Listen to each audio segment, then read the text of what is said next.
Voltamos com o Horizonte Debate. E no programa de hoje discutimos a bela ideia da adoção. Célia, Ana, Silvana, há tempos a gente conhecia a ideia da adoção à brasileira, né?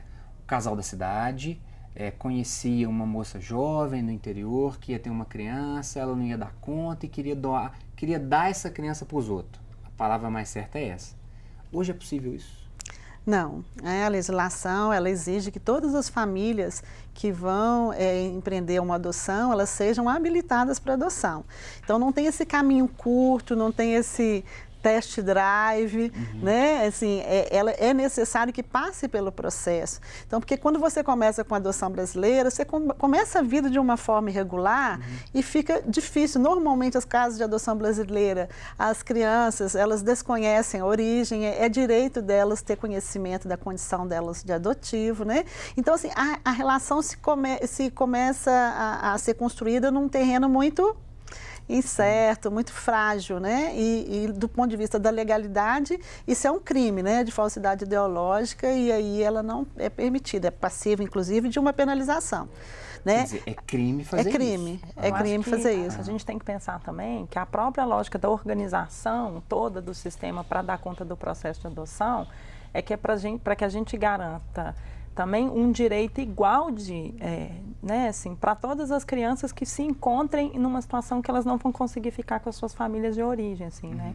Então, e também evita, que eu acho que a gente tem que pensar nisso também, evita processos irregulares, né? Porque a gente pode pensar numa adoção brasileira, numa mãe que engravidou sem querer, que hoje ela já tem um resguardo na legislação, inclusive que ela não precisa ficar com essa criança, nem se submeter a um pré-natal fragilizado, ou não fazer as consultas de pré-natal para que ninguém saiba que ela está grávida, porque ela tem a prerrogativa de fazer esse informe, né, à justiça, de que ela não quer ficar com essa criança e ela vai ter todo um amparo, inclusive para a mãe, né, assim, um amparo legal nesse processo aí de entrega da criança e também resguarda as outras crianças, né, que a gente pode, acho que a gente tem que tomar muito cuidado, porque essas ilegalidades a gente pode ter aí por trás dela também outras situações que são muito mais vulneráveis, que podem ser coercitivas, né? E que a gente precisa estar atento para elas também. Ana né? Flávia, são tantas questões que eu estou tentando filtrar em meio ao volume que a gente foi preparando. A Silvana coloca um fato que eu queria mesmo assim, pontuar. E aí temos agora o segundo bloco para poder pensar isso. Qual que é a hora de contar?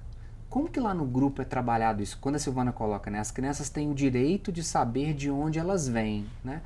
Como que é a experiência de discussão das famílias com relação a contar uma criança? 6 anos, 7 anos, conta essa experiência pra gente. Vou falar da experiência das famílias, né, que a gente convive no grupo e a gente sempre vê que a melhor forma de falar com a criança é desde o início, né? Lógico que no entendimento da idade dela. Então, se ela tem 1 aninho, se ela tem 2 aninhos, se pergunta, eu vim da sua barriga, mamãe? Então, você explica, né? Não, filhinha, você cresceu no coração, né? E aos poucos você vai contando essa história para a criança. Então, ela já vai crescendo, sabendo que a forma que ela entrou naquela família, né? Mas não foi por via biológica, né? Foi por outra via. E, à medida que ela vai crescendo, ela também vai mudando esse tipo de pergunta. Por que eu não nasci da sua barriga, né? Onde que está, então, se teve essa mãe de barriga, cadê essa minha mãe de barriga? Só que isso vai aumentando com a idade e você vai aumentando também a história, né? De acordo com a complexidade que a criança entende. E a gente sempre orienta também para não falar mal da mãe biológica, né? A mãe biológica não pôde criá-la, né? Sim. E permitiu que ela entrasse naquela família. Há 2 anos atrás, a mídia em Belo Horizonte noticiou um caso de um casal de engenheiros que adotou legalmente, adotou formalmente. E aí, os pais biológicos dessa menina, uma menina que foi adotada lá com seus 2 aninhos, 3 aninhos, e aí essa família biológica foi recebida por um pastor, se eu não me engano, deram suporte, internaram essa família, esse casal. Esse casal se recuperou de um quadro de dependência química grave. E aí esses pais biológicos entraram na justiça e receberam o direito de ter essa criança de volta. A cidade se comoveu, com certeza vocês lembram desse caso, porque não pode. E aí o casal de engenheiros foi à televisão dizendo que não podia. Silvana, traduz pra gente tecnicamente esse caso. Uma vez a criança quis conhecer a mãe biológica, os pais adotivos perderão essa criança? Conta pra gente. Na verdade, esse é o grande fantasma da adoção para muitas famílias, né? Eu corro o risco de perder o meu filho para a família biológica. Na verdade, é o seguinte, toda adoção, durante o período que está tramitando o processo, existe o direito do contraditório. Então, as famílias têm direito de se manifestar e fazer a sua argumentação. Quando o processo já houve a sentença e já transitou em julgado, ela é uma adoção irreversível, irretratável, não volta atrás. Então, assim, mesmo, vamos supor que essa família original entregou o filho para adoção por uma condição econômica. Passou a adoção, se ela ganhar na loteria, ela não vai reaver a guarda. Então, assim, corta-se todos os vínculos né, familiares com a família original. Agora, se no transcorrer do processo de adoção houver um recurso... Que pode durar quanto tempo, Silvana? É muito variado, porque hoje você tem a primeira instância e os advogados podem recorrer na segunda instância e tem várias etapas nessa segunda instância.